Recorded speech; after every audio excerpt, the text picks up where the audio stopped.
الحمد لله نحمده ونستعينه ونستغفره ونؤمن به ونتوكل عليه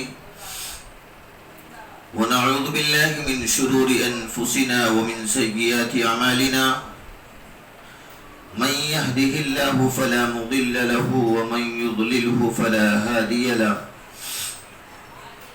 ونشهد أن لا إله إلا الله وحده لا شريك له ولا نزير له ولا وزير له ولا مشير له ولا معين له ولا مثل له ولا مثال له ونشهد أن سيدنا وسندنا ونبينا ومولانا وملجانا محمد صلى الله عليه وعلى آله وأصحابه وبارك وسلم تسليما كثيرا كثيرا أما بعد فأعوذ بالله من الشيطان الرجيم بسم الله الرحمن الرحيم وما أرسلناك إلا رحمة للعالمين وقال الله سبحانه وتعالى في الكلام المجيد والفرقان الحميد ويذرون على أنفسهم ولو كان بهم خصاصة صدق الله المولانا العظيم وصدق رسوله النبي الأمين المتين الكريم ونحن على ذلك لمن الشاهدين والشاكرين والحمد لله رب العالمين. میرے محترم بزرگوں اور دوستو،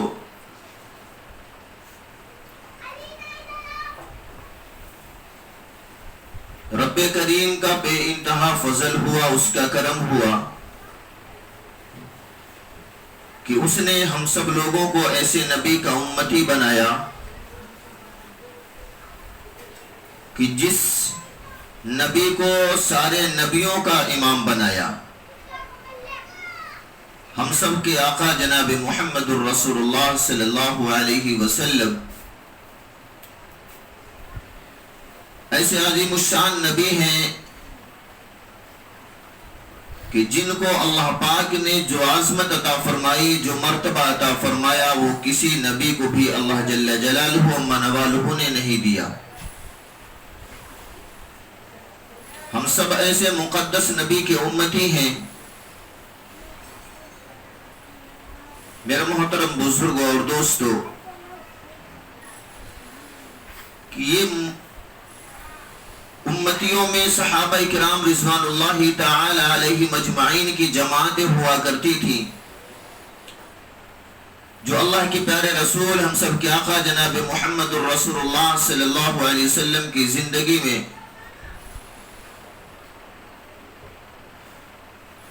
اللہ کے رسول صلی اللہ علیہ وسلم سے حدیثیں سنتی، اور وہ عظیم الشان جماعت صحابہ کرام کی تھی کہ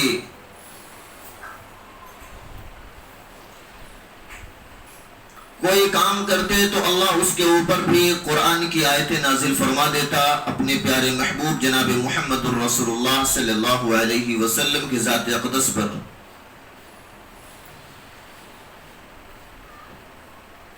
میرے محترم بزرگ اور دوستو، ہم سب کے نبی وہ نبی ہیں جو ہم لوگوں کے لیے بھوکے رہنا پسند کر لیا، پیاسے رہنا پسند کر لیا، ظالموں کے ظلم کو سہتے رہے، ظالموں کی مار سہتے رہے. اس امت کی خاطر اپنے گھر کو بھی چھوڑا، اس دین کی خاطر اپنے گھر کو چھوڑا، بیوی بچوں کو چھوڑا، اپنے محبوب وطن کو چھوڑا، اور اللہ کے سامنے ہمیشہ یہی ان کے لب پر رہتا تھا، یا ربی امتی یا ربی امتی. میرے محترم بزرگ اور دوستو، اس نے شفیق اور اتنی محبت کرنے والے آقا جناب محمد الرسول اللہ صلی اللہ علیہ وسلم کی ذات. میرے محترم بزرگ و دوستو، آئیے اسی نبی کے شایان شان میں ایک مرتبہ درود پاک پڑھ لیں. اللہم صلی على محمد وعلى آل محمد كما صليت على إبراهيم وعلى آل إبراهيم إنك حميد مجيد اللهم بارك على محمد وعلى آل محمد كما باركت على إبراهيم وعلى آل إبراهيم إنك حميد مجيد. میرے محترم بزرگ اور دوستو، مکہ المکرمہ سے ہجرت فرمانے کے 1 سال کے بعد اللہ کے پیارے رسول ہم سب کے آقا جناب محمد الرسول اللہ صلی اللہ علیہ وسلم مکہ سے ہجرت فرما کر مدینہ طیبہ پہنچے. ساتھ میں صحابہ اکرام کی جماعت بھی ہے. 1 سال کا عرصہ گزرا، تنگ دستی ہے، لوگوں کے پاس کھانے کا کوئی انتظام نہیں، غربت کا دور چل رہا ہے. ایسے موقع پر میرے محترم بزرگوں اور دوستوں جنگ بدر چھڑ گئی. جب جنگ بدر چھڑی تو مسلمانوں نے اسلام کے 70 دشمنوں کو قید کیا اور قیدی بنا کر کے ہم سب کے آقا جناب محمد الرسول اللہ صلی اللہ علیہ وسلم کے پاس لائے. مدینہ المنورہ کے اندر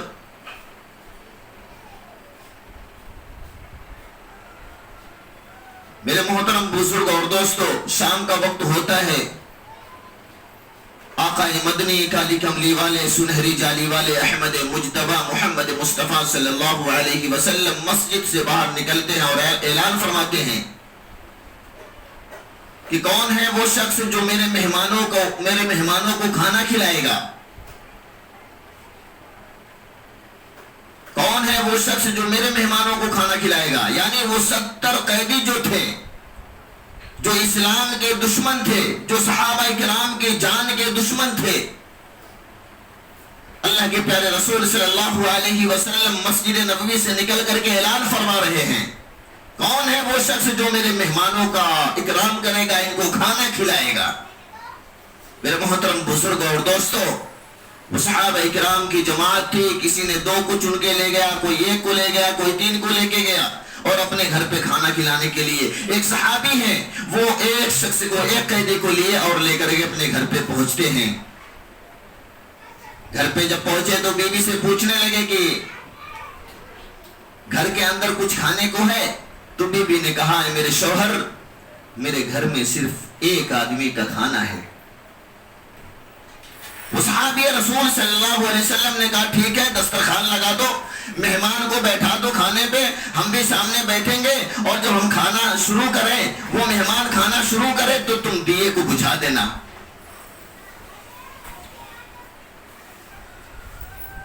دسترخوان لگ گیا. وہ قیدی جو تھا وہ صحابہ کا دشمن، جو صحابہ کے گھر میں صحابہ کے دسترخوان پہ بیٹھ کے کھانا کھانا. دسترخوان لگا ہوا، دسترخوان کے سامنے بیٹھے، جو بھی گھر کے اندر رہا وہ کھانے کے اندر وہ بیٹھے، صحابہ اکرام بھی بیٹھے اور میرے محترم بزرگوں دوستوں بھی اپنے حکم کی تعمیل کرنے کے لیے چراغ کے پاس بیٹھی ہوئی تھی اور چراغ کو بجھا دیا. اندھیرا ہو گیا. صحابی نے کہا کہ آپ کھانا تناول فرمائیں.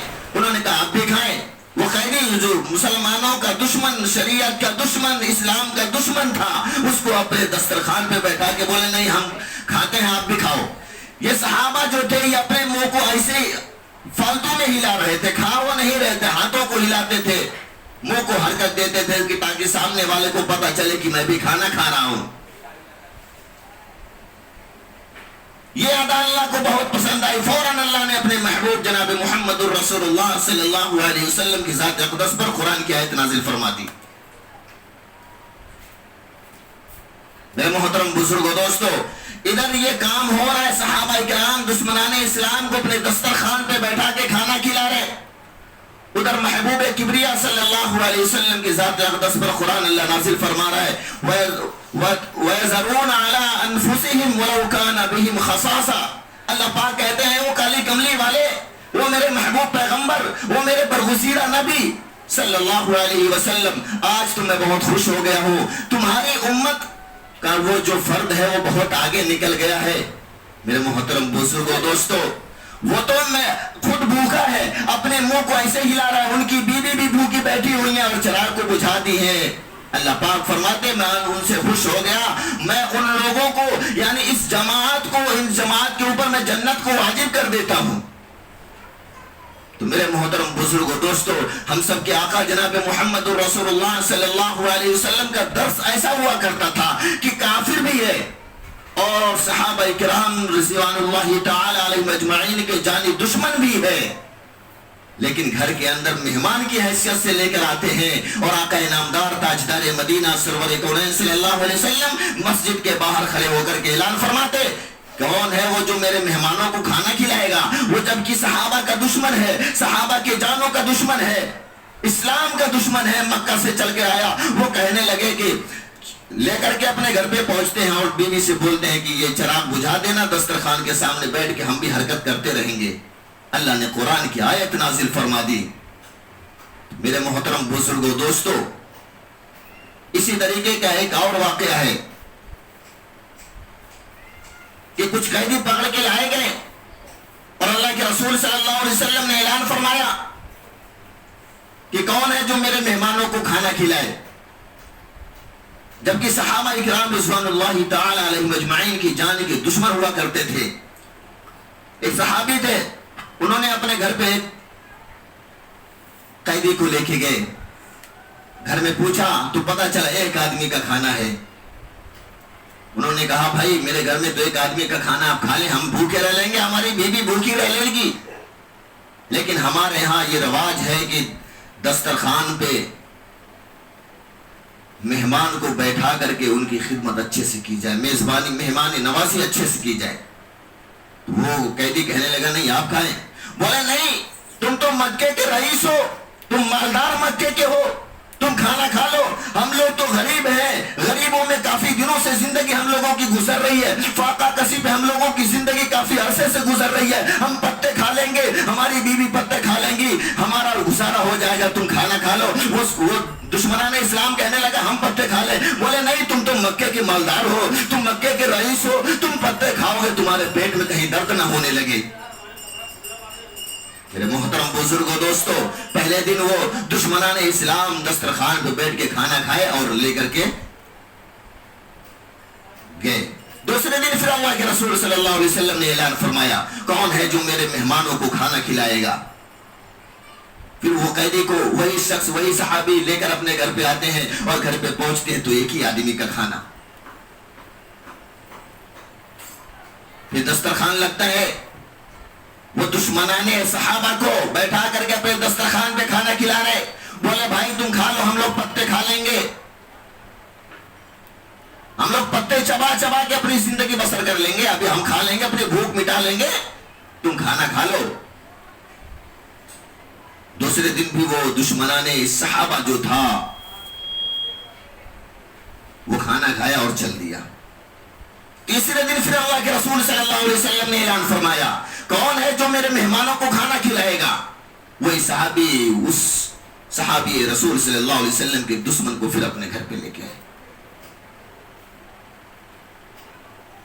اس قیدی کو اپنے گھر پہ لے کر آئے, ایک ہی گھر میں پتا کیا, پتا چلا ایک آدمی کا کھانا ہے. پھر دسترخوان لگوا دیے.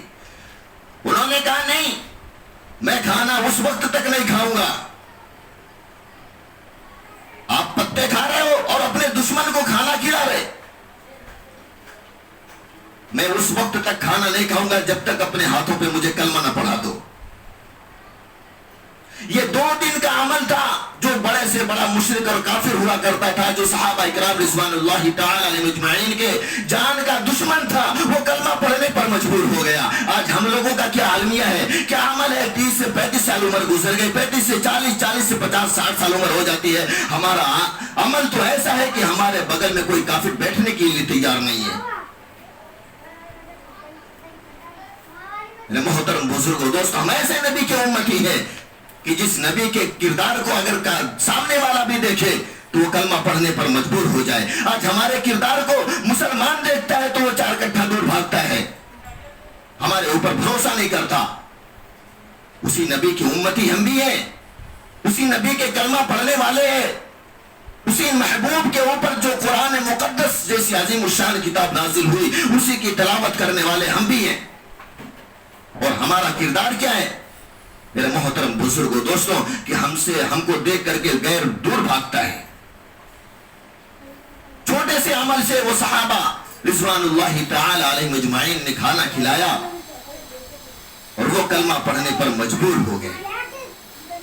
ایک آواز گونجتی ہے اشہد ان لا الہ الا اللہ واشہد ان محمد عبدہ ورسولہ، کہ جس کے صحابہ اتنے مبارک ہو وہ نبی کتنا مبارک ہوگا، اس نبی کا کردار کتنا مبارک ہوگا جب صحابہ کے کردار اتنا مبارک اتنا عظیم الشان ہے جو اپنے دشمن کے ساتھ ایسا صلہ رحمی کرتے ہیں. میرے محترم بزرگوں دوستو، مدینہ المنورہ کے اندر اللہ کے رسول صلی اللہ علیہ وسلم 3 دن ہو گئے فاقے پہ ہیں. اپنی بیوی حضرت عائشہ صدیقہ حضرت عائشہ رضی اللہ تعالی عنہ کے گھر پہ گئے اور پوچھتے ہیں کہ کچھ کھانے کو ہے، بھوک کی شدت مجھے تڑپا رہی ہے. ان کی بیوی نے کہا اے اللہ کے رسول صلی اللہ علیہ وسلم، اے میرے شوہر 24 گھنٹے ہو گئے گھر کے اندر کچھ بھی نہیں ہے، میں بھی فاقے پہ ہوں.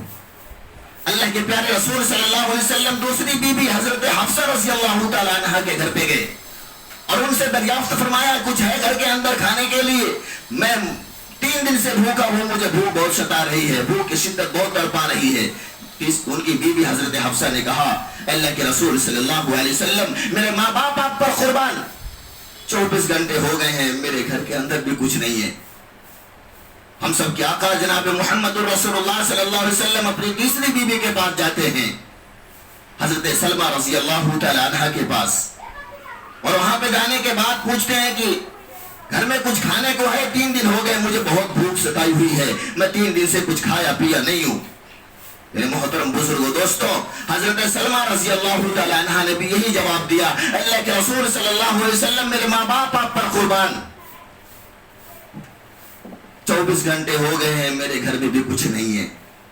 اللہ کے رسول صلی اللہ علیہ وسلم چوتھی ازواج کے پاس پہنچتے ہیں جن کا نام حضرت میمونہ رضی اللہ تعالی عنہ ہے، اور فرماتے ہیں کہ اے میمونہ تمہارے گھر کے اندر کچھ ہے؟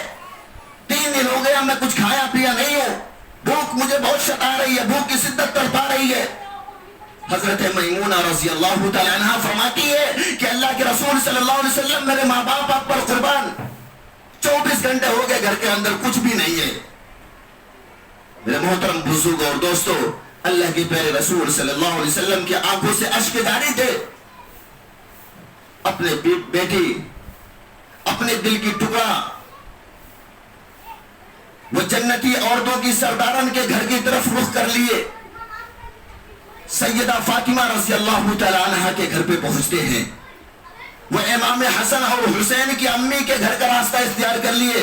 شیر خدا حضرت علی رضی اللہ تعالیٰ عنہ کے گھر کی طرف اپنے رخ کو اور اپنے قدم کو بڑھاتے ہوئے پہنچتے ہیں. جب حضرت علی اور حضرت فاطمہ رضی اللہ تعالیٰ عنہ کے گھر پہ پہنچتے ہیں، میرے محترم بزرگوں دوستو، اللہ کے پیارے رسول صلی اللہ علیہ وسلم دستخط دیتے ہیں، کنڈی کو کھٹکھٹاتے ہیں. حضرت علی رضی اللہ تعالیٰ عنہ اپنے دروازے کو کھولتے ہیں اور کہتے ہیں کہ مرحبا یا رسول اللہ صلی اللہ علیہ وسلم. اللہ کے رسول صلی اللہ علیہ وسلم اندر آئیں. اللہ کے پیارے رسول، ہم سب کے آقا جناب محمد رسول اللہ صلی اللہ علیہ وسلم باہر سے اندر تشریف لائے. حضرت فاطمہ رضی اللہ تعالیٰ عنہ بیٹھی ہیں اور امام حسن اور حسین چھوٹے چھوٹے ننھے منھے بچے بھی ہیں، وہ بھی گھر کے اندر بیٹھے ہیں. حضرت علی شیر خدا داماد رسول صلی اللہ علیہ وسلم وہ بھی بیٹھے ہوئے ہیں. اللہ کے رسول صلی اللہ علیہ وسلم فرماتے ہیں کہ میری لخت جگر، اے میری نور نظر بیٹی، اے فاطمہ، اے میری بیٹی فاطمہ، کچھ گھر کے اندر اگر ہو تو تمہارا یہ باپ جو ہے 3 دن سے بھوکا ہے، کچھ کھایا پیا نہیں ہے. اے میری بیٹی اگر تمہارے گھر کے اندر کچھ ہو تو کچھ لا کر دے دو، میں کھا لوں، تاکہ یہ مجھے جو بھوک کی شدت تڑپا رہی ہے یہ مجھے میرے نفس کے اوپر کنٹرول ہو جائے، میری بھوک ختم ہو جائے. بیٹی فاطمہ وہ جنتی عورتوں کی سردارن جو ہے، امام حسن اور حسین کی امی جو ہے، حضرت علی رسول خدا کی جو بیوی ہے، میرے محترم بزرگوں اور دوستوں، وہ کہتی ہے کہ میرے ابا جان، اے میرے ابو جان، 48 گھنٹے ہو گئے میرے گھر کے اندر کچھ بھی نہیں ہے. 48 گھنٹے ہو گئے ہیں، میں بھی بھوکی ہوں، علی بھی بھوکے ہیں، یہ ننھے منھے 2 بچے جو ہیں امام حسن اور حسین یہ بھی بھوکے ہیں. اللہ کے پیارے رسول صلی اللہ علیہ وسلم ان کے آنکھوں سے اشک جاری تھا. اس کے بعد اللہ کے رسول صلی اللہ علیہ وسلم نے حضرت فاطمہ رضی اللہ تعالیٰ عنہ کے گھر سے نکلتے ہیں اور جانے لگتے ہیں. کچھ دور پہنچتے ہیں، اتنے میں حضرت فاطمہ سیدہ فاطمہ رضی اللہ تعالیٰ عنہ کے گھر پر کسی نے ہدیہ بھیجا. ہدیے کے اندر کیا تھا؟ آدھی روٹی تھی، گوشت کے 2-3 ٹکڑے تھے. میرے محترم بزرگوں دوستو، حضرت فاطمہ رضی اللہ تعالیٰ عنہ حضرت علی کو دیکھتی تھی، حضرت علی حضرت فاطمہ کو دیکھتے تھے، حضرت فاطمہ حضرت علی کو دیکھتی تھی، حضرت علی حضرت فاطمہ کو دیکھتے تھے اور کہتے تھے کہ حضرت فاطمہ کہنے لگی، اے علی میں سمجھتی ہوں کہ تم یہ سوچتے ہو اپنے دماغ کے اندر کہ میں بھوکا رہنا پسند کر لوں گا. اے فاطمہ تم بھی بھوکی رہنا پسند کر لو، لیکن میں اللہ کے رسول صلی اللہ علیہ وسلم کو بلا کے لاتا ہوں اور یہ آدھی روٹی جو ہے، گوشت کے 2-3 ٹکڑے جو ہیں، یہ اللہ کے رسول صلی اللہ علیہ وسلم آ کر کے ہمارے دسترخوان پر تناول فرما لیں تو ہم بہت بڑے خوش نصیب ہوئے. ہمیں فاطمہ، اے میری بیوی فاطمہ تم انتظار کرو، میں ابھی لے کر کے اللہ کے رسول صلی اللہ علیہ وسلم کو بلا کے لاتا ہوں. حضرت فاطمہ رضی اللہ تعالیٰ عنہ کہنے لگے کہ یہی میں بھی سوچ رہی تھی کہ علی تم مجھے دیکھ رہے ہو، میں تمہیں دیکھ رہی ہوں، تمہاری نظروں میں میں نے پڑھ لیا کہ تم کھانا پسند نہیں کرو گے، یہ کھلانا اللہ کے رسول صلی اللہ علیہ وسلم کو تم پسند کرو گے. جائیے میرے ابو اور اللہ کے رسول صلی اللہ علیہ وسلم کو بلا کر لے کر آئے. ایک تشتری کے اندر تھا آدھی روٹی، 2-3 گوشت کے ٹکڑے تھے، اوپر سے کپڑے ڈھکے ہوئے تھے.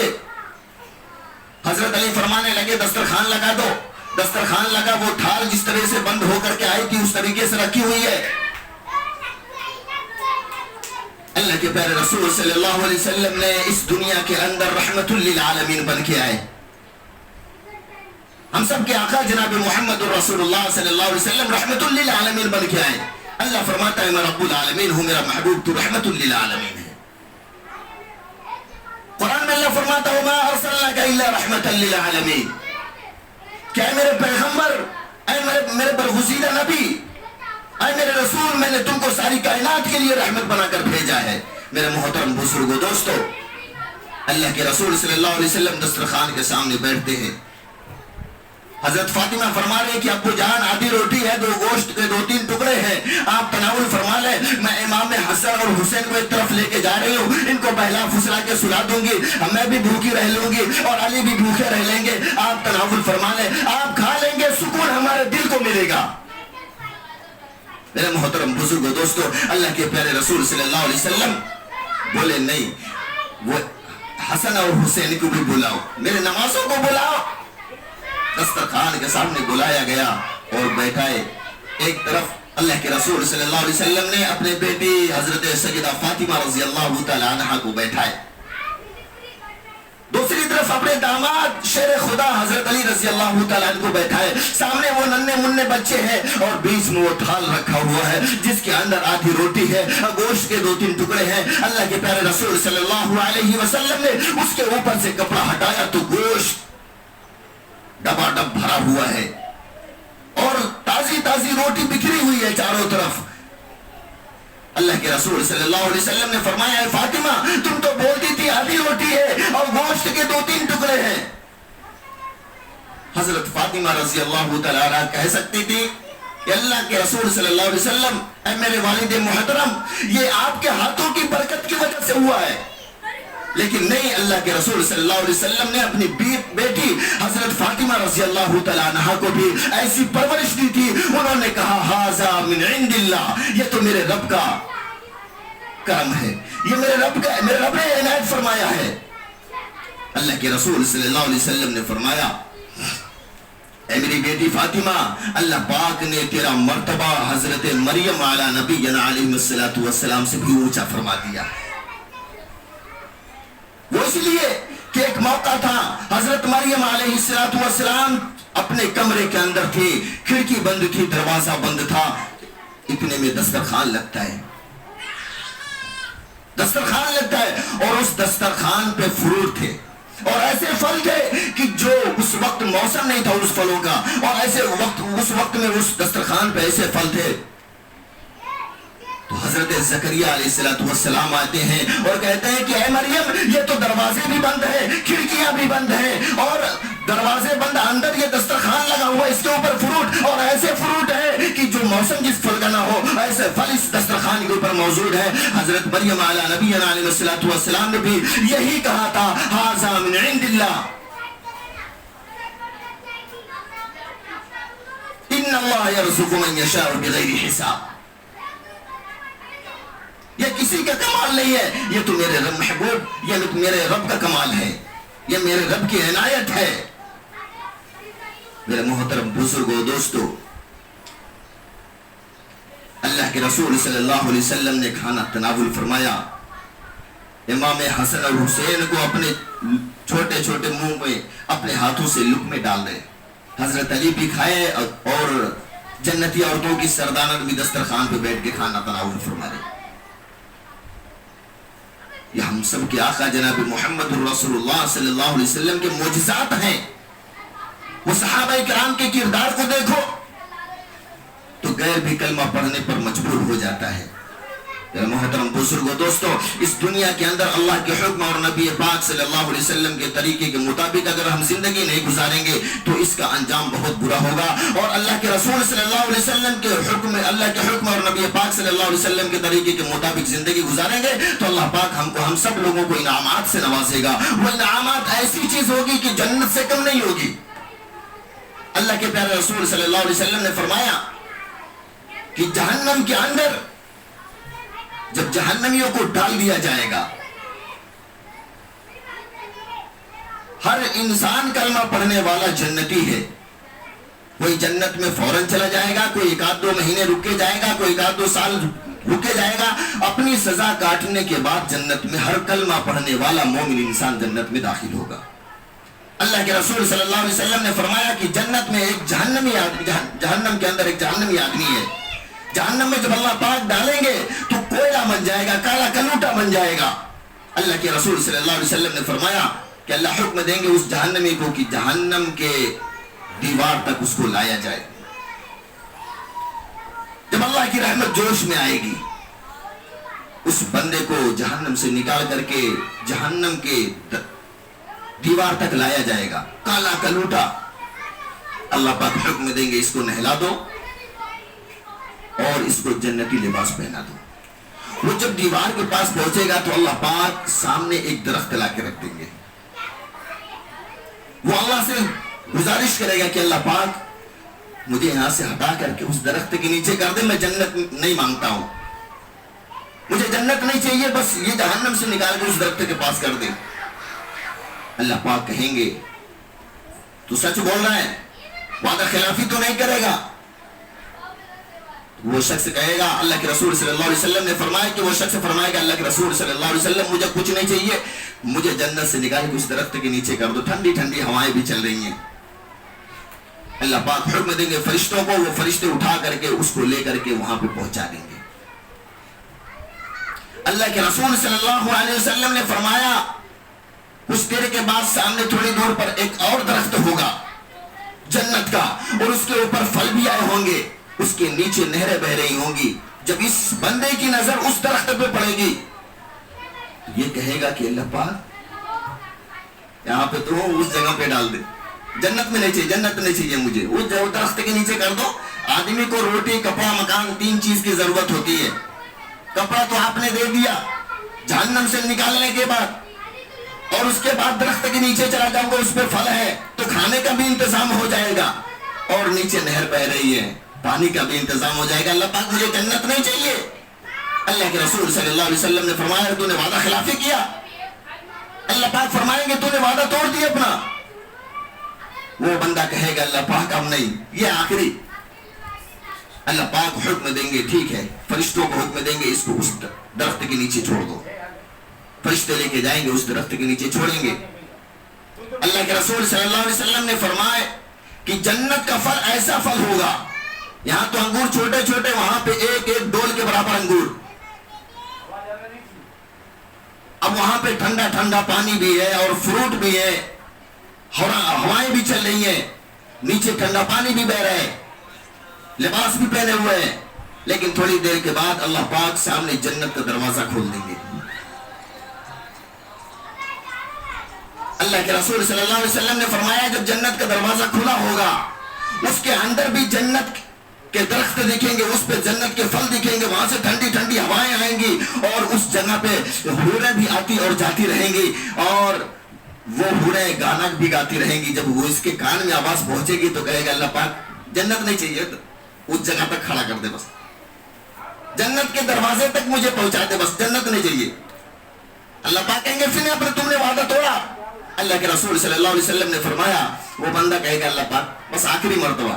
اللہ کہیں گے کہ تو دنیا میں جتنی بڑی دنیا کے اندر تو رہتا تھا اس سے 10 گنا بڑی میں تجھے جنت عطا کرنے والا ہوں. میں تو تجھے جہنم سے اسی لیے نکلوایا تھا کہ جنت تک لے کر جاؤں. محترم بزرگوں دوستو, اللہ کے رسول صلی اللہ علیہ وسلم حضرت عبداللہ ابن مسعود رضی اللہ تعالیٰ عنہ فرماتے ہیں کہ اللہ کے رسول صلی اللہ علیہ وسلم نے اس موقع پر ہنسے تھے. تو میں پوچھا اللہ کے رسول آپ ہنس کیوں رہے؟ تو اللہ کے رسول صلی اللہ علیہ وسلم نے فرمایا کہ اس موقع پر جب بار بار وہ اپنے وعدے کو توڑتا تھا تو اللہ بھی ہنستے, اللہ بھی ہنس رہے تھے. میرے محترم بزرگوں دوستو, وہ بندہ جب جنت میں جائے گا تو اللہ سے کہے گا, اللہ کے رسول صلی اللہ علیہ وسلم نے فرمایا بولے اللہ پاک مجھ سے کیوں مذاق کر رہے ہیں؟ میں تو گنہگار تھا, میں تو چور تھا, میں شرابی تھا, میں جواری تھا, میں بہت گناہ کیا, میں نے بہت گناہ کیا, اللہ پاک میں تو جہنم کے لائق ہوں. اللہ کہتے ہیں کہ میری کریمی کا واسطہ ہے, میں نے تم پہ کرم فرمایا, میں جس کو چاہوں اس کو معاف کر دوں اور جس کو چاہوں اسے جنت عطا فرما دوں اور جس کو چاہوں اس کو جہنم رسید کر دوں, مجھے کوئی روکنے اور ٹوکنے والا نہیں.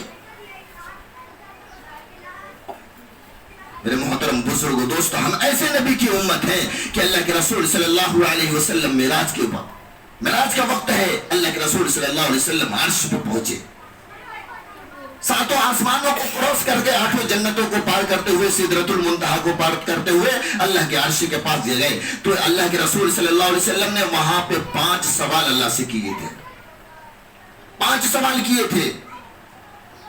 اجازت مانگے کہ اللہ کے رسول صلی اللہ علیہ وسلم نے بولے کہ اللہ پاک میں آپ سے 5 سوال کرنا چاہتا ہوں, جبکہ اللہ پاک علام الغیوب ہے. اللہ پاک نے فرمایا کہ ٹھیک ہے میرے محبوب پوچھو کیا بولنا چاہتے ہو. اللہ کے رسول صلی اللہ علیہ وسلم نے فرمایا کہ اللہ پاک میں آپ کے عرش پر ہوں اور میں خود نہیں آیا, میں بلایا گیا ہوں. اللہ پاک آپ نے ایک نبی حضرت ابراہیم علیہ نبینا علیہ السلام کو بھیجے, آپ نے ان کو کیا انعامات سے نوازا؟ اللہ پاک کہتے ہیں میں نے ابراہیم کو ان کو انعام ایک بہت بڑا یہ دیا تھا کہ جب نمرود نے آگ جلائی تھی, وہ اس کے سولے آگ کے آسمان سے بات کر رہے تھے, آسمانوں کی بلندی سے بات کیا کرتے تھے. آسمانوں کے اوپر اگر کوئی پرندہ اڑتا بھی جاتا تھا تو وہ راکھ ہو کر کے گر جاتا تھا. اور میں نے اس آگ کے اندر اپنے محبوب پیغمبر حضرت ابراہیم علیہ نبینا علیہ السلام کو 40 دن اور 40 رات رکھا. میں نے اس آگ کو میں نے باغ بنا دیا. میں نے سب سے بڑا انعامات یہ ان کو عطا فرمایا. جب وہ آگ ٹھنڈی ہوتی ہے باہر نکلتے ہیں تو لوگوں نے مرحبا کی صدائیں لگائے, لیکن حضرت ابراہیم علیہ نبینا علیہ السلام رو رہے تھے. لوگوں نے پوچھا آپ کی رونے کی وجہ کیا ہے؟ بولے میں واپس آگ میں جانا چاہتا ہوں, واپس آگ میں جانا چاہتا ہوں. لوگوں نے دریافت کیا وجہ کیا ہے؟ بولے کہ میں جو 40 دن اور 40 رات اس آگ کے اندر تھا, صبح میں میرا رب مجھ سے باتیں کیا کرتا تھا, ان کا دیدار ہوتا تھا, اور شام جب ہوتی تھی میرا رب مجھ سے خود آ کر کے پوچھتا تھا میرے محبوب پیغمبر ابراہیم تجھے کوئی تکلیف تو نہیں پہنچی؟ قرآن میں اللہ فرماتا ہے قلنا یا نار کونی بردا وسلاما علی ابراہیم, کہ اے آگ تو ٹھنڈی ہو جا, اے آگ تو سلامتی والے بن جا میرے محبوب پیغمبر حضرت ابراہیم علیہ نبینا علیہ السلام کے لیے. میرے محترم بزرگوں دوستو, دوسرا سوال اللہ کے رسول صلی اللہ علیہ وسلم اللہ کے عرش پر اللہ کے سامنے اللہ سے کر رہے ہیں. بولے دوسرا حضرت موسیٰ علیہ السلام ایک نبی گزرے ہیں. حضرت موسیٰ علیہ السلام ایک نبی گزرے ہیں. آپ نے ان کو کیا انعامات دیا؟ اللہ پاک کہتے ہیں ہاں موسیٰ میرا پیغمبر تھا، جلیل القدر نبی تھا. میں نے آسمانی کتابیں بھی ان کو دی اور ان کو میں نے ایک عصا دیا ہوا تھا. عصا تھا جب فرعون نے ظلم و ستم کی انتہا کر دی تھی تو میں نے اپنے اس پیغمبر جلیل القدر نبی کو میں نے حکم دیا کہ اپنی قوم کو لو اور یہاں سے نکل جاؤ. میرا اس پیغمبر جو تھا حضرت موسیٰ علیہ السلام نے اعلان فرمایا، 1,00,000 کا مجمع نکل پڑا، بوڑھے بھی، بچے بھی، جوان بھی، سب، عورت مرد سب نکل گئے. رات کا وقت ہے، 1,00,000 کا مجمع لے کر کے حضرت موسیٰ علیہ السلام نکل پڑے. جاتے ہیں تو ایک جگہ 2 راستے آتے، ایک راستہ آگے جا کے ختم ہوتا ہے، راستہ بھول جاتے. حضرت موسیٰ علیہ السلام تھوڑی دیر رکتے، پھر سوچتے، بولتے واپس چلو ادھر سے. دوسرے راستے سے لے کے جب جانے لگتے تو ایک میدان پڑتا، وہاں پہ ساری قوم کو اکٹھا کر کے بولتے کہ سارے لوگوں نے کہا کہ اللہ کے رسول پیچھے سے وہ فرعون کے سپاہی جو ہے، فرعون کی فوج ہے وہ آ رہی ہے. اللہ کے برگزیدہ پیغمبر حضرت موسیٰ علیہ السلام نے فرمایا قدم ہم آگے بڑھاتے جائیں، اللہ ہماری مدد کرتا رہے گا، ان لوگوں کو اندھا بنا دے گا. چلتے چلتے سامنے دریا پڑتی ہے، سمندر پڑتی ہے، وہاں پہ بھی راستے بند. سارے لوگوں نے دیکھا، بولے کہ سامنے بھی موت ہے، پانی کے اندر جائے تب بھی موت، پیچھے فرعون آ رہا اپنی فوج کو لے کر کے، وہ آئے گا تو ہم لوگوں کو چھوڑے گا نہیں، بوٹی بوٹی کر دے گا. پیچھے بھی موت اور آگے بھی موت. اگر آگے جاتے ہیں تو دریا میں ڈوبیں گے، سمندر میں ڈوبیں گے، اور پیچھے جاتے ہیں تو فرعون آ رہا ہے اپنی فوجوں کو لے کر کے، ہم کو ہماری جانوں کا وہ دشمن تو ہے ہی ہے. آگے بھی موت ہے اور پیچھے بھی موت ہے. اللہ پاک کے سامنے اللہ کے برگزیدہ بندے نے التجا کو اپنی مضبوط کر لیا. اللہ پاک کہتے ہیں کہ میرے موسیٰ پیغمبر تمہارے ہاتھ میں کیا ہے؟ حضرت موسیٰ علیہ السلام نے کہا اللہ پاک میرے ہاتھ میں تو ڈنڈی ہے، لکڑی ہے، آسا عربی میں بولتے اس کو آسا ہے. اللہ پاک نے فرمایا کہ میرے پیغمبر اس دریا سمندر کے اوپر اپنے آسے کو مار. حضرت موسیٰ علیہ السلام کہنے لگے کہ اللہ پاک میں اپنے اس آسے کو سمندر کے اوپر ماروں گا تو بڈ کی آواز آئے گی. اللہ پاک کہتے نہیں، آسا مارنا تیرا کام ہے اور سمندر میں راستہ بنانا میرا کام ہے. حضرت موسیٰ علیہ السلام نے اپنے آسے کو سمندر کے اندر مارا اور اللہ پاک نے 12 راستے تیار کر دیے. کیونکہ اللہ پاک نے حضرت موسیٰ علیہ السلام کے ساتھ جو قوم آ رہی تھی اس میں 12 قبیلے کے لوگ تھے. اللہ نے ہر قبیلے والوں کے لیے ایک ایک راستہ بنا دیا.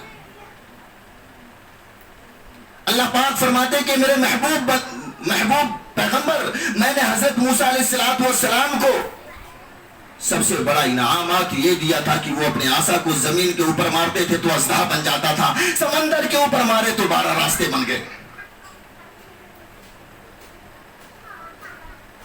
اللہ کے پیارے رسول ہم سب کے آقا جناب محمد الرسول اللہ صلی اللہ علیہ وسلم نے فرمایا اللہ پاک آپ نے تیسرے نبی ایک اور بھیجے ہیں جن کا نام حضرت داؤد علیہ السلام ہے. اللہ پاک ان کو کون سے انعامات سے آپ نے نوازا تھا؟ اللہ پاک کہتے ہیں کہ وہ میرا برگزیدہ پیغمبر ہے. اللہ پاک فرما رہے ہیں وہ میرا برگزیدہ نبی ہے. میں نے اس کے اوپر انجیل زبور بھی اتاری ہے، کتاب میں نے دی اس کو. اور وہ کتاب جب پڑھتے تھے، اس کتاب کی جب زبور کی تلاوت کرتے تھے تو پہاڑوں سے آوازیں آنے لگتی تھی. وہی آواز جب یہ تلاوت کرتے تھے تو آسمان میں اڑنے والا پرندہ بھی رک جایا کرتا تھا. جب یہ زبور کی تلاوت کرتے تھے تو سمندر کے اندر موجیں مارتی ہوئی دریا سمندر کی جو موج مارتی تھی تو وہ پانی بھی رک جایا کرتے تھے. اور میں نے ان کو ایک انعام یہ دیا کہ وہ اپنے ہاتھ کے اندر مضبوط سے مضبوط لوہے کو پکڑتے تھے تو موم بن جاتا تھا.